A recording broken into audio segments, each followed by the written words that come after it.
Hola, hola, espero estén bien.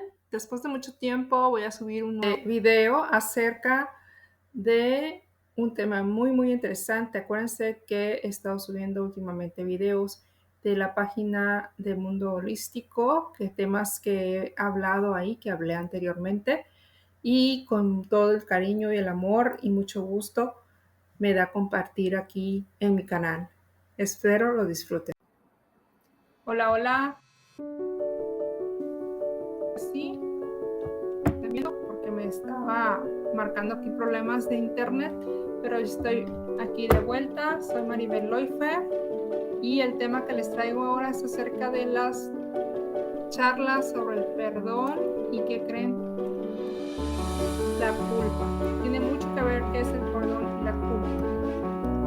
Pues el perdón tenemos que es algo que nos impone desde un punto de vista ético, o sea, tienes que perdonar, porque si no perdonas eres una mala persona, pero también es algo necesario y a veces hasta en cierto punto obligatorio, pero un exceso de tener la moral demasiado alta que en ocasiones llega a contaminar este concepto hasta el punto de que muchas de las víctimas se sienten aversión a la demanda del perdón. O sea, por cumplir con reglas y normativas de la sociedad, es como que se pierde el efecto del perdón y lo tomamos más como imposición, ya que el perdón por los sentimientos que muchas veces se humillan, la gente lo toma mucho con esto de humillación, de vergüenza y de culpa. A veces la víctima siente por haberse sometido a los deseos de cierto agresor o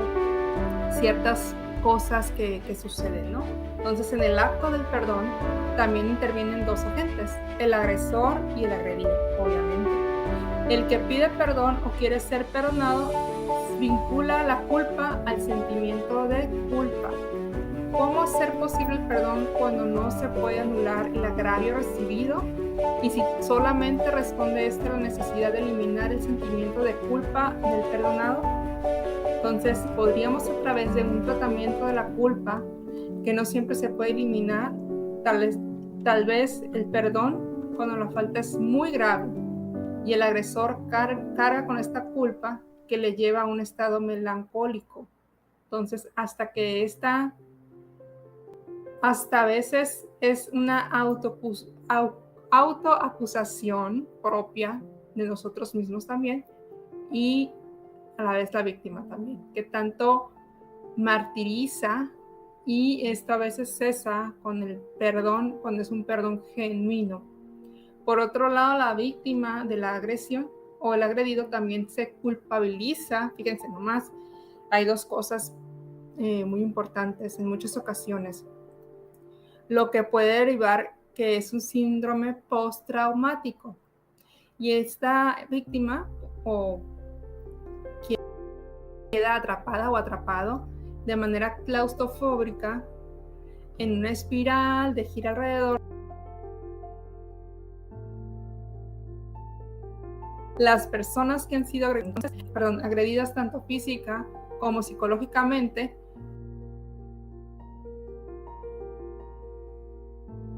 o de la sociedad, si esta es la que ha causado el agravio. Es disculpar, tolerar más y menos olvidar. Perdonar es renunciar al derecho de víctima o perdonar la deuda que el agresor tiene con el agredido.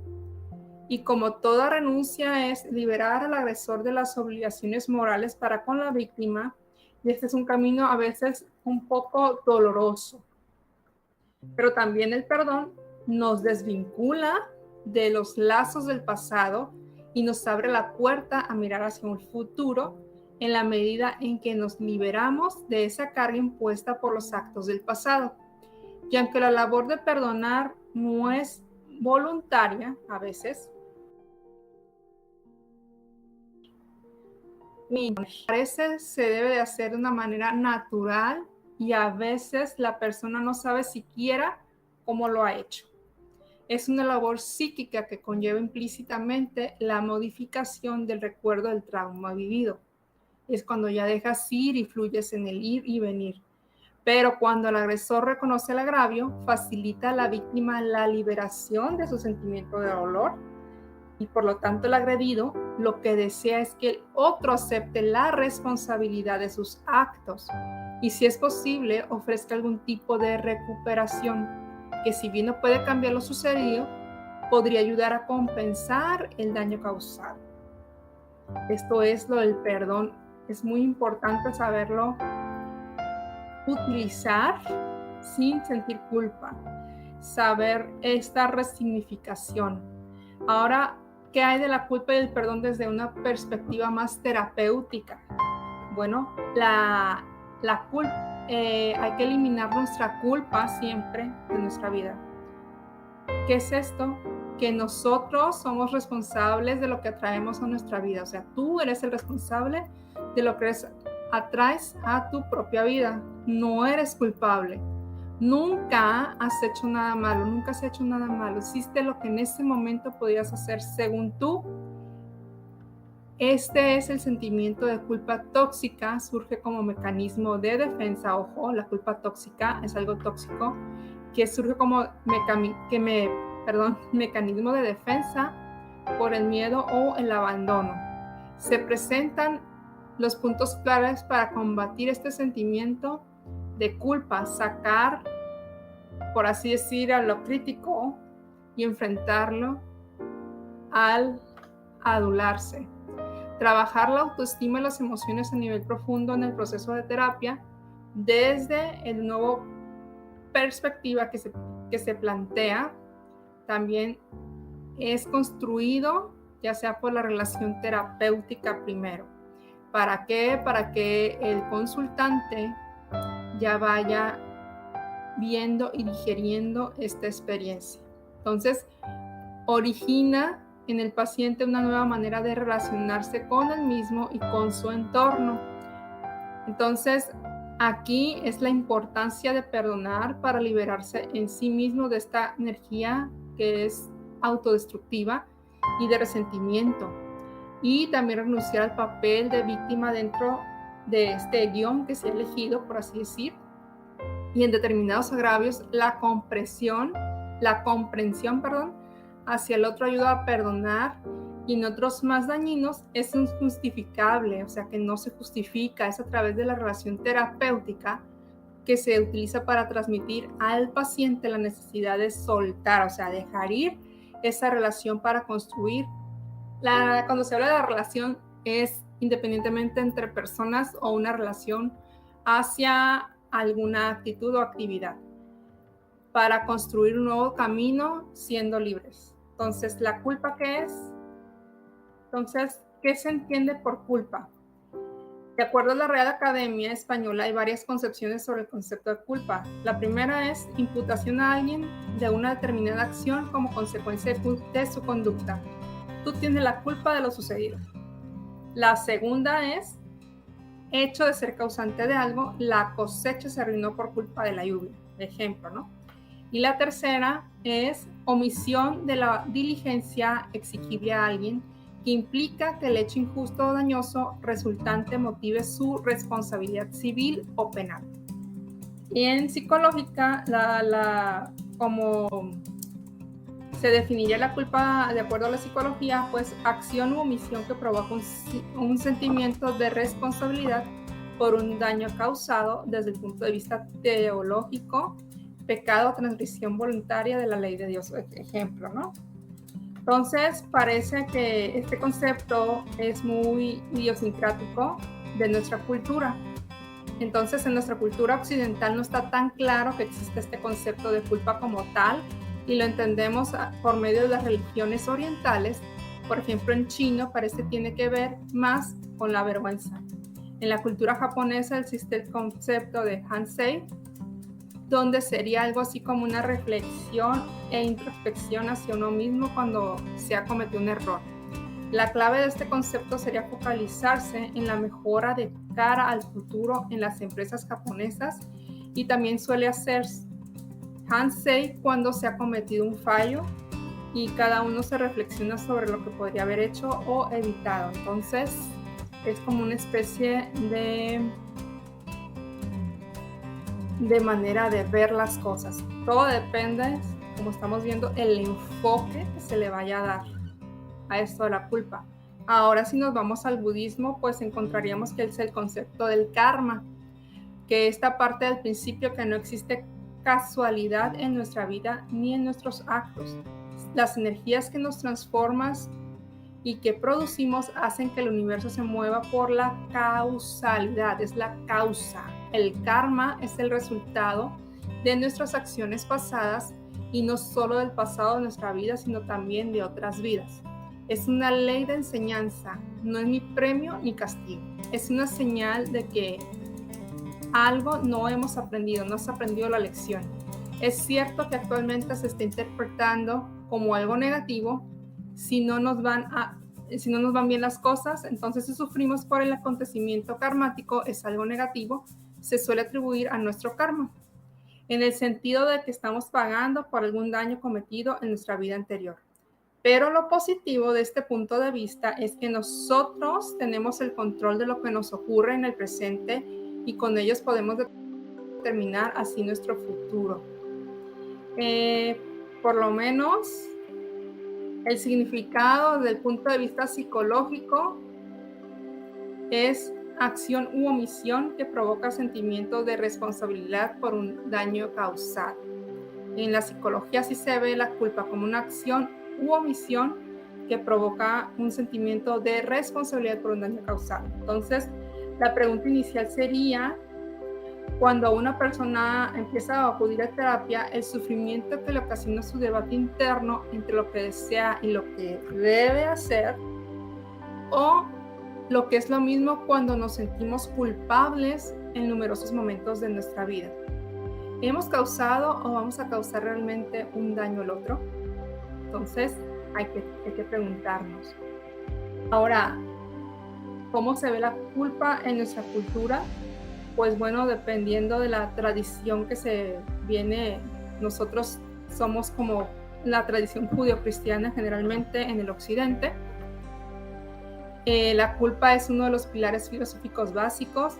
Si desde pequeños hemos acudido a misa los domingos, por así decir, sin entender ni procesar la información de manera consciente, hay un momento en el rito religioso donde con la mano abierta nos golpeamos de corazón y repetimos, ¿no? Por mi culpa, por mi gran culpa, etc. Por eso ruego, y ya empiezas tú todo ese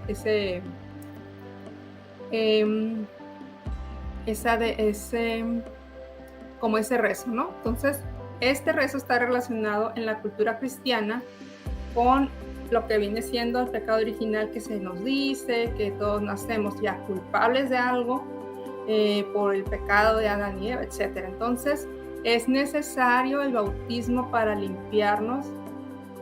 Desde que nacemos, cuando somos católicos cristianos, nos limpiamos de esa culpa que ya traemos desde nacimiento, entonces, porque reza el pecado de los hombres. Entonces, luego ya tendremos nuestra vida para evitar el pecado, y así es admitir la culpa y rogar por el perdón, lo que se hace durante la confesión en el sacerdote. Esto viene siendo desde el punto de vista más religioso. Ya analizando esta oración, hay 3 puntos que nos pueden ayudar a esclarecer cómo nuestra sociedad sufre por el sentimiento de culpa. Es por lo que nos han inculcado. Siempre es lo que nos han inculpado. Que ya traemos ese sentimiento a flor de piel. Entonces es el significado que le habíamos dado. Ahora es importante resignificar lo que es la culpa. Bien, no obstante, echar la culpa solo a la religión judeo-cristiana sería una salida simplista, puesto que el sentimiento de culpa ataca a todo ser humano independientemente de la cultura. Entonces, la culpa puede darse sin haber tenido una educación religiosa, es mediante humillaciones, prejuicios y contexto que hablan de nuestra ausencia de libertad, donde no se fomenta la autonomía ni se valora la independencia, y también muchas veces hay maltrato psicológico, es donde va gestando y alimentando también cómo la autoestima y la resiliencia de la persona juegan un papel muy fundamental en estos casos de culpa.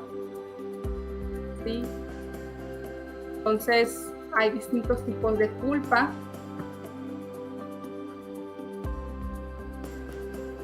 Es importante distinguir los tipos de culpa, la culpa positiva o la culpa buena, que es la que conlleva tipo de responsabilidad hacia los demás y hacia uno mismo, y es en definitiva una manifestación de valores positivos. Por ejemplo, la persona que está a cargo de un niño es sano que se sienta culpable si decide marcharse de casa y dejarlo solo. ¿Por qué? Porque está dejando de lado al niño, que es la responsabilidad, ¿no? Entonces ahí puede sentir un poquito de culpa. Pero el niño no puede, porque ya sabemos que el niño no se puede atender por sí solo ni defenderse, por lo que ese sentimiento lleva una conducta positiva de cuidado y protección necesarias para la vida. O alguien que ha tenido un accidente en la calle, el pasar de largo sin hacer nada y sentirnos después culpable es una manifestación de no cumplir con ese valor de socorro y ayuda hacia los seres humanos. Este es un valor positivo. El otro tipo de culpa es la que se llama tóxica. Y la culpa tóxica o destructiva, que es en análisis la transaccional, que tiene que ver mucho con las introyecciones, lo que nosotros hemos incorporado a nuestro crítico, ese que surge como respuesta de mandatos y voces internas que en su momento fueron instaladas en nosotros sin nuestro consentimiento. Por ejemplo, un padre controlador que regaña a su hija mientras juega en el parque, porque se ensucia el vestido y no es propio de señoritas. Si esa niña al hacerse adulta cada vez se ensucia, se siente mal y culpable. Es porque el papá la regañaba cuando estaba chiquita. Entonces se dice a sí misma que es una descuidada y poco femenina, etc.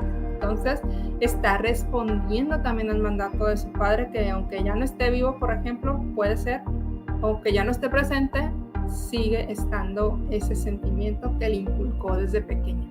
Sin embargo, ella lo sentirá como un pensamiento propio porque lo adaptó, lo apropió, se lo apropió porque lo ha incorporado a una edad muy temprana que no tienen una capacidad autocrítica o análisis para diferenciar. Esta culpa tóxica también surge como consecuencia de una manipulación por parte del otro para conseguir algo de nosotros. El conocido chantaje emocional. ¿Cuántas veces no hemos visto o escuchado un chantaje emocional? Es importante mencionar que para que se produzca este chantaje emocional tiene que haber un lazo afectivo grandísimo. Entonces, en la mayoría de los casos es difícil recordarlo. Sin embargo, es común que a pesar de reconocerlo sigue siendo efectivo, ya que la persona, aún a sabiendas de todo esto, de verse manipulada, acaba cediendo para evitar ese sentimiento de culpa. Este juego está en aquel que cede a esto, ¿no? Se encuentra en un círculo vicioso, ya que el chantajista siempre necesita más, siempre va a pedirle más, y paradójicamente el chantajista va a ser un ser dependiente y depende exclusivamente del chantajeado. Fíjense, toda la complejidad que pasa. Pero ¿por qué funciona? ¿Qué hay detrás de este sentimiento de malestar y sufrimiento? Bueno, pues dentro de este tipo de culpa tóxica hay otra variante que se manifiesta cuando una ruptura puede ser de cualquier tipo de relación, amistad, de familia, pero el ejemplo más claro está en las relaciones de pareja. Con frecuencia, después de una ruptura, el sentimiento de culpa es muy frecuente y suele darse en ambas partes. Culpar al otro, que nos conecta directamente con nuestra rabia y por el daño y agresión recibido, y culparnos a nosotros. ¿Qué ocurre cuando nos culpamos a nosotros? Viene la culpa. ¿Qué ocurre cuando nosotros decimos qué va a pasar, qué hice mal en esa situación?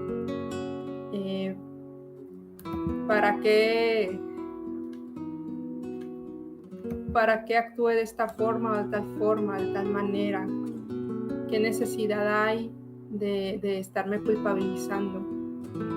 Y así hay muchos diferentes estilos de culpa. Entonces, aquí es el resignificar la culpa. ¿Para qué me estoy sintiendo culpable? ¿De qué me está sirviendo? ¿Siento culpa al no perdonar al otro? ¿O siento culpa porque no he pedido el perdón? O, como dicen, disculpar. O sea, salirse de la culpa, dejar la culpa atrás. Disculparse, por eso dice, discúlpate porque de ahí viene, que sueltas esa culpa que tienes al estar mal con alguien o al haber hecho algo que sabes que no está tan bien. Entonces sueltas ese sentimiento al decirlo. ¿Sabes qué? Me equivoqué, hice esto. ¿Sabes qué? Metí la pata, lo siento. Discúlpame. O sea, quítame esta culpa de mí para soltarla. Porque es la necesidad que tengo yo de sentirme liberada o liberado de esa culpabilidad, ¿sí? Por eso necesito tu perdón. Es como necesito redimirme contigo para volverme a sentir bien contigo, para por lo menos estar en buenos términos y no saber y pasar o pensar en esa persona o en ese acto y me sienta mal, porque él o ella pues sé que agredía a esa persona o le dolió. Entonces es como soltar y resignificarse a sí mismo, el tener algo más positivo, el hacerse responsables, la culpa positiva que estábamos hablando, hacerse responsables de las actitudes y actos que tuve para con los demás. Bien, aquí les voy a dejar esta charla. Vamos a continuar en la otra que sigue porque es algo largo y es muy, muy importante explicarlo bien para que se digiera, porque es algo, aunque digas tú lo oyes todos los días, pero tienes que digerirlo. Es algo muy extenso. Entonces, muchísimas gracias. Nos vemos dentro de 15 días más. Mi nombre es Maribel Loifer, psicoterapeuta humanista y terapeuta holística. Aquí están mis datos. Si deseas consulta, es 6671-994563. Muchísimas gracias. Y también aquí están mis datos de redes sociales.